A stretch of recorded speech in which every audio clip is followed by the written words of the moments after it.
ఇక వాడోడు వీడోడు కాయగూరలు ముచ్చట్లు చెప్పిన వాళ్ళు ఉంటారు కొంతమంది. అసలు టీఆర్ఎస్ పార్టీ ఉండదట అంటాడు కూడా. విలీనం అయిపోతుందట, అయిపోయిందట, మాట ముచ్చట అయిపోయిందట. ఇప్పుడు కవిత గారు జైల్లో ఉన్నది. నేను అన్నాను, పార్టీ వర్కింగ్ ప్రెసిడెంట్ను, మీదకెళ్ళి కవిత అన్నాను. మరి నేను పోయి ఢిల్లీలో లాయర్లను కలవద్దా, బెయిల్ ముచ్చట మాట్లాడద్దా, అవసరమైతే 4 రోజులు ఉండి ఏమవుతుందో విచారించొద్దా, అమ్మాయిని కలిసి ధైర్యం చెప్పొద్దా? గా పని మీద నేను పోతేనట వీడు బీజేపీలో కాలు మొక్కిండు, సీక్రెట్ల బేరం చేసుకున్నాడు. మాకేం కర్మ? నిజంగా సీక్రెట్ల బేరాలు చేసుకుంటే ఇలా కరెక్ట్గా 150 రోజులు కవిత జైలు ఉండి, కరెక్ట్గా మార్చి 15 నాడు అరెస్ట్ చేశారు. ఇలా 150 రోజులు.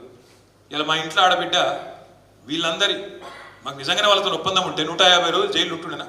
నేను అడుగుతున్నా, మిమ్మల్ని ఒకసారి ఆలోచించు. ఒక్క కాంగ్రెస్ వాడు జైలు ఉన్నాడే రోజు. ఎవరికి మరి ఒప్పందం లోపాయి కాదు, మనకా వాళ్ళకా?